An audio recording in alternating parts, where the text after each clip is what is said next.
Good morning, everyone. It's October the 18th, 2023.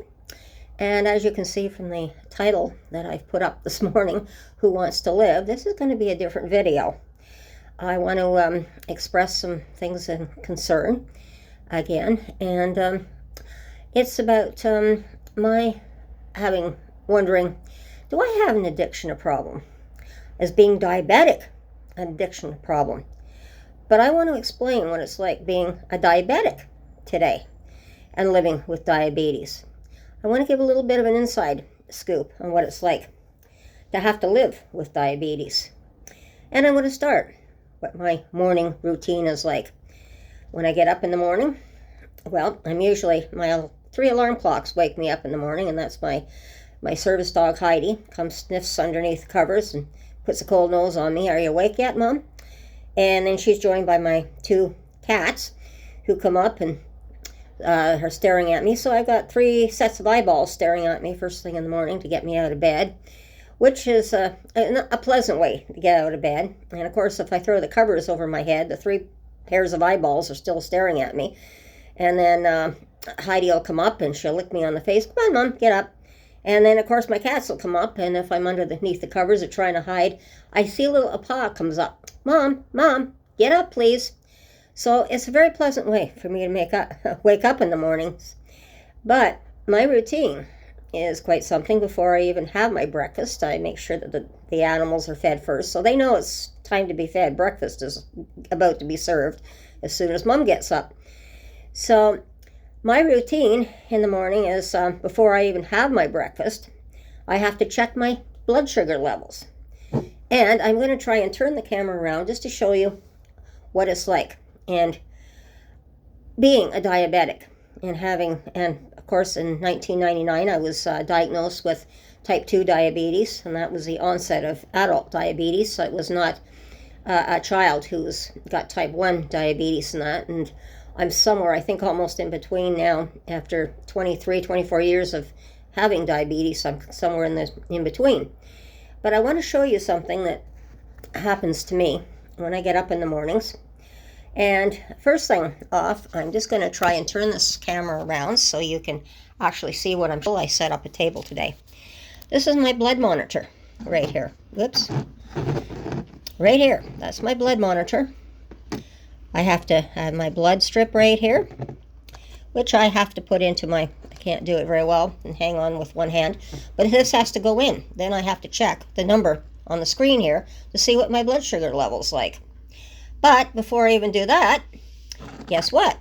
I have to have my, what they call a lancet. And this goes in. As you can see, it's like this with a top on it. I have to pull it off, and then I put it into the lancet. And then I put it back together again. And then, of course, just a minute here, if I can get this back in together. I don't know if I can. One-handed is not always good. There we are. So I have to pull it out, and you'll hear it snap in a minute. Sorry. Like I said, doing this with one hand is pretty difficult. But I'm going to try and do it anyhow. So you'll have to bear with me. It's not going to be the greatest video.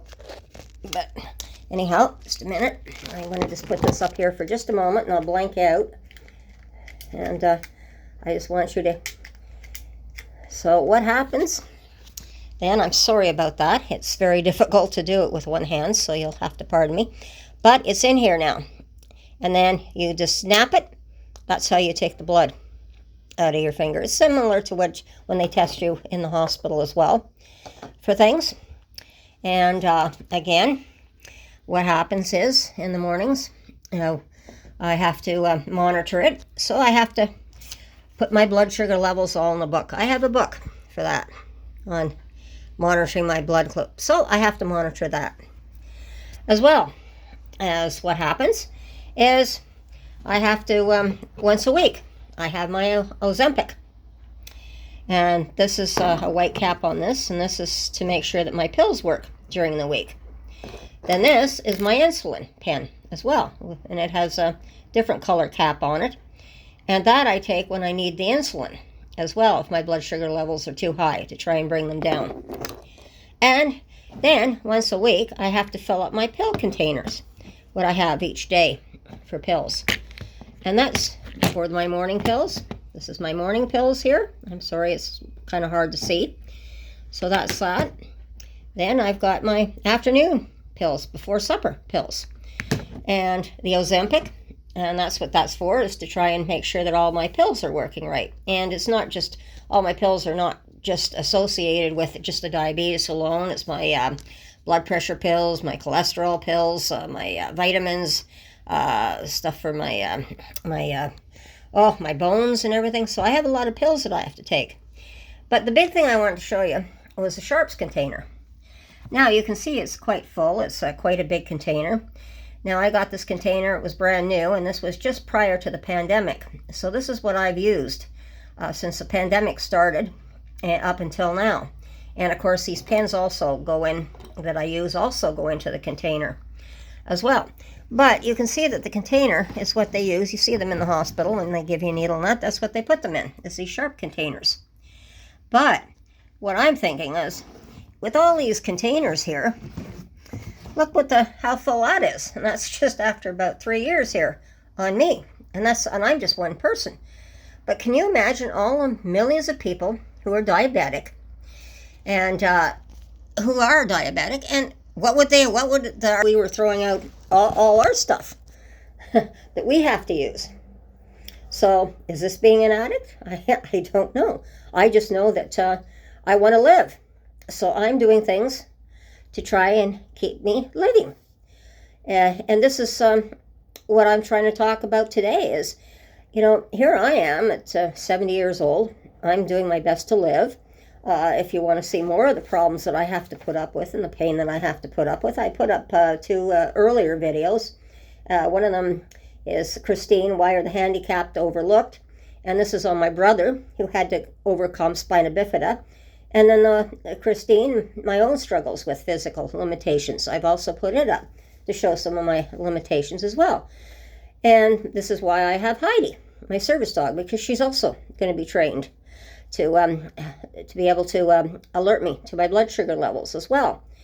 So I have to live with all this. And I look at all these young people today who are taking off the drugs, and they've got a choice to take that needle or to take those drugs or not to take them. And here I am, a diabetic, and I have absolutely no choice if I want to live. And that doesn't make any sense to me. So it kind of gets me angry. Why are young people throwing away their lives today? When here I am, trying to live out the last of my years the best I possibly can and enjoy the rest of what I have from my life. So it doesn't make much sense. And it's very frustrating to me to see this happening. And then, of course, all the needles, all the stuff that they use for, you see the strap where they have to, I forget what they call it now, before they shoot up so they can get it into their vein, the needle. So you see the needles all over. You see the little tin, I forget what they call the little tin things that they heat it up in. Stuff. So they've got everything all over the place. And they're cluttering our streets. And, people have said, why don't we put out a Sharps container? Well, in the bathrooms and stuff, like at 454. So they don't keep going down the toilet and plug in the plumbing. Well, I don't even think they'd be willing to use them. Because this is what we did. We put out the needle boxes many years ago. This goes back to 1996 when I was with Hindenburg Community Association at the time. Everybody said, everybody's going to just go put the needles in the needle box. That didn't happen. They were all over the streets. Today we're just handing out the pipe cracks today. Crack pipes, pardon me. I got it backwards here. And they're all over the streets. They're being broken. So we have to walk over them. We have people trying to clean it up, which is great, but it's just going to keep getting worse and worse. And this is why we have an epidemic right now, and it's really bad. But we certainly have an epidemic of diabetes in here, and thankfully Bunting at least got insulin for us, so we are living longer, and it's not like my natural mother, who died of all the complications of diabetes in her early 60s. At least I've managed to outlive my natural mother. And of course, being adopted, I didn't even know that I had all the high-risk factors for being adopted, which kind of makes me mad because we don't have medical records, incomplete medical records when you're adopted. So I had no idea of this, and I had everything.